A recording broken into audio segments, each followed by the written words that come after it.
जय हिंद दोस्तों। तो कैसे हैं आप सभी दोस्तों। आज हम बात करेंगे नेटवेब टेक्नोलॉजीज इंडिया लिमिटेड के बारे में। एक बहुत ही शानदार स्टॉक है। सुपर कंप्यूटर सिस्टम पर काम करता है, एआई टूल्स पर काम करता है और इसने अपने इन्वेस्टर्स को बहुत ही शानदार रिटर्न्स बनाकर दिए थे। अभी भी रिटर्न्स बनाकर दिए हैं जो स्टार्टिंग में इस स्टॉक के अंदर एंटर हुए थे, लेकिन पिछले 6 महीने के अंदर इस स्टॉक ने ऑलमोस्ट 40 to 50% की बहुत ही तगड़ी गिरावट हमको दिखाई है। यहाँ पर आप देख सकते हैं, अगर मैं 6 महीने का चार्ट देखूँ तो स्टॉक 2700 2800 मीन्स 3000 के आसपास ट्रेड कर रहा था और आज की डेट में ये स्टॉक 1500 के आसपास ट्रेड कर रहा है। ऑलमोस्ट 42% की गिरावट हमको देखने को मिल रही है। ये स्टॉक ने हमको 1300 के समथिंग का भी लोअर दिखाया था, लेकिन अभी ये स्टॉक 1500 के आसपास ट्रेड कर रहा है। तो दोस्तों आगे जानने की कोशिश करेंगे कि इतना अच्छा स्टॉक होने के बाद, इतने अच्छे फंडामेंटल रिजल्ट्स देने के बाद कंटिन्यूसली रिजल्ट्स इस कंपनी ने काफ़ी अच्छे दिए हैं। सेगमेंट बहुत अच्छा है कंपनी का। आगे चल के इसके रीजंस को जानने की कोशिश करेंगे कि क्या रीज़न हो सकते हैं इतनी ज़्यादा गिरावट के, और फ्यूचर में ये कंपनी किस तरीके से ग्रोथ कर सकती है, पोटेंशियल कितना है कंपनी के अंदर, आगे फ्यूचर में रिटर्न्स बनाकर दे सकती है या नहीं। यहाँ पर मैं अपना पर्सनल पॉइंट ऑफ व्यू भी रखने की कोशिश करूँगा कि मैं क्या सोचता हूँ नेटवेब टेक्नोलॉजीज़ के बारे में, इन्वेस्ट करना चाहिए नहीं करना चाहिए। लेकिन यहाँ पर मेरी कोई बाई और सेल रिकमेंडेशन नहीं है। ये वीडियो ओनली एजुकेशनल पर्पज से बनाई जा रही है। अगर आप हमारे चैनल पर न्यू विजिटर हैं तो चैनल को सब्सक्राइब करना ना भूलें। हम ऐसे ही इंफॉर्मेटिव वीडियो कंटिन्यू चैनल पर अपलोड करते हैं। तो दोस्तों सबसे पहले देखते हैं कि नेटवेब टेक्नोलॉजी का एक्चुअल बिजनेस क्या है। ये कंपनी अलग अलग टाइप्स के प्रोडक्ट्स एंड सॉल्यूशन ऑफर करती है, जिसमें ये लोग high performance computing system means HPC systems, private cloud and hyper converted infrastructure SCI AI systems और एंटरप्राइजेज वर्क स्टेशंस प्रोवाइड कराती है। उसके साथ साथ ये high performance storage and data centre services भी देते हैं। और दोस्तों इस स्टॉक के गिरने का प्राइमरी रीज़न अगर देखा जाए तो स्टॉक में सब कुछ ठीक चल रहा था, लेकिन इंडियन स्टॉक मार्केट गिर तो रहा था, लेकिन जो ज़्यादा इसमें गिरावट देखने को मिली वो हमको देखने को मिली जब डीप सीक ने एंट्री की। पूरे एआई सेक्टर को उसने पूरे सेंटिमेंट को चेंज कर दिया था जब से डीप सीक ने एंट्री की थी। तो ये एक मेजर एक्सटर्नल फैक्टर है जिसने कंट्रीब्यूट किया था स्टॉक को क्रैश करने के लिए, क्योंकि डीप सीक ने एंट्री की और उन्होंने दावा किया। नॉर्मली डीप सीक क्या है कि एआई एक स्टार्टअप था जिसने क्लेम किया था कि वो चैट जीपीटी के अल्टरनेट है और उनका एआई टूल चैट जीपीटी से बेहतर है। और ये न्यूज़ रातों रात पूरे वर्ल्ड में वायरल हो गई और चैट जीपीटी के ऊपर इसका बहुत ज़्यादा इफेक्ट देखने को मिला। मिलियन ऑफ यूजर्स रातों रात डीप सीक के जनरेट हो चुके थे और चैट जीपीटी पर खतरा भी मंडराने लगा था, जिसका इफेक्ट हमको पूरे एआई इकोसिस्टम पर देखने को मिला। नेटवेब पर भी देखने को मिला। यूएस के अंदर जितनी भी कंपनियां थी, एनवीडिया के ऊपर जो मेनली चैट जीपीटी उनका ही प्रोडक्ट है, उसके ऊपर भी बहुत तगड़ा इफेक्ट देखने को मिला था। दोस्तों दूसरा रीजन अगर देखा जाए तो डीप सीक से ही रिलेट करता है, क्योंकि डीप सीक की एंट्री से एनवीडिया को सबसे ज़्यादा नुकसान हुआ था। 2025 के स्टार्टिंग में अगर देखा जाए तो एनवीडिया को 589 बिलियन का नुकसान देखने को मिला था। और एक बात क्लियर है कि एनवीडिया एक मेजर रोल प्ले करती है पूरे वर्ल्ड के एआई इकोसिस्टम के अंदर।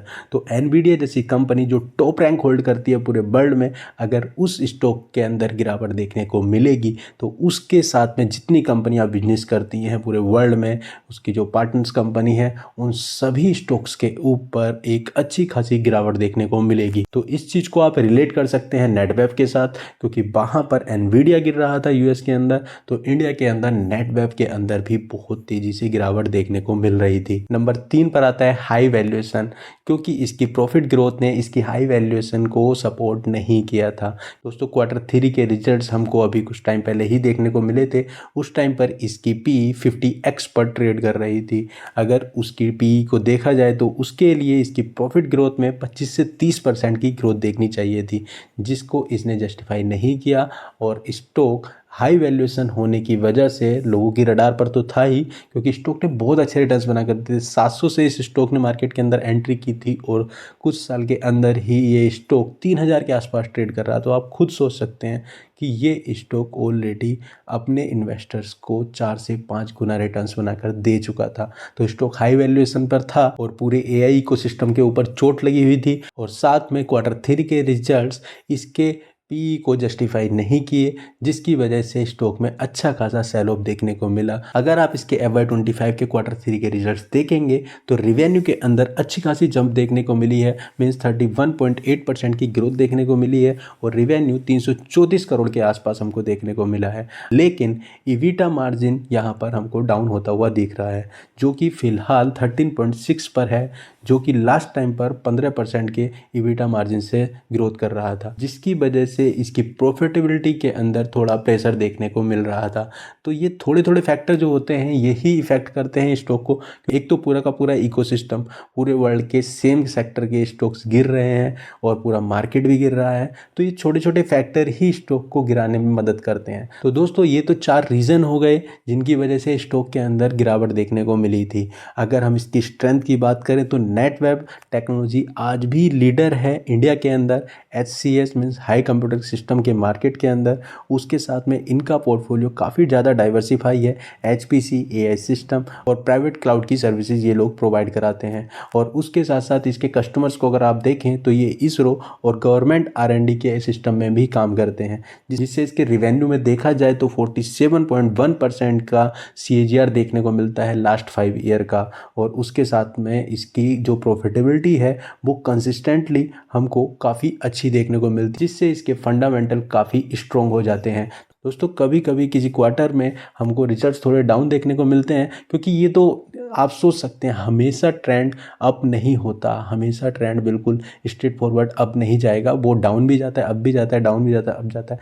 तो इस क्वार्टर में हमको ईवीटा थोड़ा सा डाउन देखने को मिला, लेकिन आफ्टर ऑल अगर टोटल रिजल्ट्स देखे जाएँ तो वो पॉजिटिव ही हैं, अच्छे ही हैं और फ्यूचर में उम्मीद कर सकते हैं कि रिजल्ट्स और भी अच्छे हमको देखने को मिलेंगे। तो दोस्तों फाइनली देखते हैं कि मैनेजमेंट की क्या कमेंट्री थी इस बार के क्वार्टर में। तो कमेंट्री काफ़ी पॉजिटिव दी है उन्होंने, तो ये हमको ही समझना है कि जो उनकी कमेंट्री है वो रिलेट कर पा रही है या नहीं। तो अगर इसकी ऑपरेटिंग इनकम देखें तो उसमें उनके हिसाब से मीन्स हमको भी दिख रहा है कि 31.8% की ईयर ऑन ईयर के बेसिस पर ग्रोथ देखने को मिली है Q3 में FY25 में। और अगर इसको ईयर ऑन ईयर के बेसिस पर मीन्स 9 मंथ का FY25 का देखें तो उसमें 60% की ग्रोथ देखने को मिली है। और अगर आप इसके पैट की बात करें तो ये भी इंक्रीज हुआ है 16.6% से ईयर ऑन ईयर के बेसिस पर Q3 में FY25 में, और 54.6% से ईयर ऑन ईयर के बेसिस पर 9 मंथ में FY25 में इसमें पैट में ग्रोथ देखने को मिली है। तो बहुत ही शानदार नंबर है पैट के यहाँ पर जो हमको देखने को मिले हैं। फिलहाल अगर नंबर्स की बात करें तो 303 मिलियन की Q3 FY25 में देखने को मिला था और 9 मंथ के हिसाब से 715 मिलियन का देखने को मिला था। तो ग्रोथ काफ़ी अच्छी है पैट की भी। और आगे इनकी कमेंट्री में देखने को मिला है कि इनका जो एक्सपोर्ट रिवेन्यू है वो फिलहाल 9% का है Q3 में FY25 पर।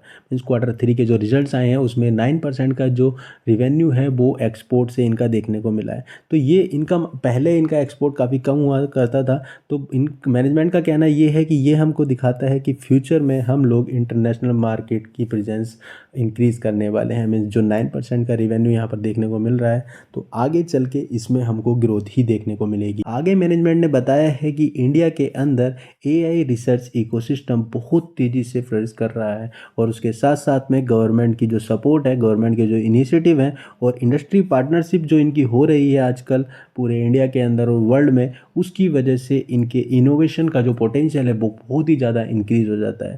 दोस्तों मोदी जी को भी आपने कई बार देखा होगा कि वो AI टूल के ऊपर काफ़ी बातें करते हैं, AI की सिस्टम पर काफ़ी बातें करते हैं और उसकी वजह से अगर गवर्नमेंट सपोर्ट करेगी तो कंपनी को फ़ायदा होगा ही। तो कंपनी को यहाँ पर इस सेक्टर के अंदर काफ़ी ज़्यादा पोटेंशियल दिख रहा है। अगर देखा जाए तो कंपनी के मेन जो फोकस एरिया है उसमें मेन इनके 3 पिलर हैं, जैसे कि HPC, private cloud and AI। ये 3 पिलर हैं जिसके ऊपर कंपनी मेनली वर्क करती है और ये तीनों ही पिलर इंडिया के अंदर काफ़ी अच्छी ग्रोथ कर सकते हैं। और कंपनी के मैनेजमेंट ने यहाँ पर एक मोमेंट को भी बताया है जिसमें इंडिया के अंदर जो NVIDIA का AI समिट हुआ था उसमें जो इनके CEO हैं जेनसेन ह्यूआन, इन्होंने पर्सनली नेटवेब का जो AI GPU सिस्टम था जो कि बेस्ड था ARM आर्किटेक्चर के ऊपर, इसको सपोर्ट किया है। दोस्तों अगर किसी बड़ी कंपनी का जो वर्ल्ड में टॉप मोस्ट रैंक होल्ड करती है उसका अगर CEO आपके प्रोडक्ट की तारीफ कर रहा है और उसके साथ बिजनेस करने की प्लानिंग कर रहा है तो ये बहुत ही ज़्यादा हेल्प करता है आपकी कंपनी को एक ग्लोबल एक्सपोजर को इंक्रीज करने के लिए। तो दोस्तों ये सारी चीज़ें वो थी जो मैनेजमेंट ने ये अपनी कॉल में बताया है। लेकिन अगर मैं अपना पर्सनल पॉइंट ऑफ व्यू दूं, नेटवेब टेक्नोलॉजी मुझको काफ़ी ज़्यादा प्रॉमिसिंग कंपनी लगती है क्योंकि कंपनी के फंडामेंटल्स रेगुलरली पिछले 5 साल से बहुत ही अच्छे रिजल्ट्स हमको दिखा रहे हैं। बिजनेस सेगमेंट बहुत अच्छा है, प्रोडक्ट जो इनका प्रोडक्ट पोर्टफोलियो है वो भी बहुत शानदार है। और अगर आप इंडिया के अंदर इस पर्टिकुलर सेगमेंट के अंदर देखें तो कोई कंपनी नेटवेब के बराबर काम नहीं कर रही है। दोस्तों आज ये कंपनी छोटी है लेकिन फ्यूचर में हमको ये सिस्टम देखने को मिलेगा, AI सिस्टम पूरा देखने को मिलेगा क्योंकि धीरे धीरे चीज़ें अडोप्ट की जाती हैं। अभी इंडिया उस लेवल पर अडोप्ट नहीं कर रहा है लेकिन कब तक नहीं करेंगे।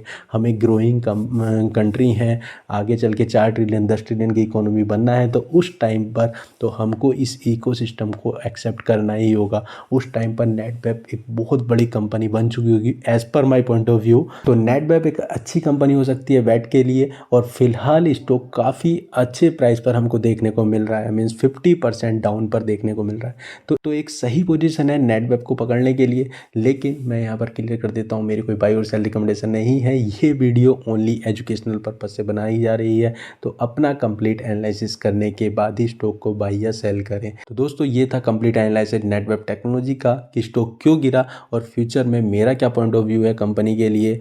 तो अगर आपको ये वीडियो इन्फॉर्मेटिव लगी हो तो इसको अपने फ्रेंड्स के साथ ज़रूर शेयर करें, अपने सर्कल में शेयर करें और ऐसी इंटरेस्टिंग वीडियो कंटिन्यू पाने के लिए हमारे चैनल को सब्सक्राइब करना ना भूलें।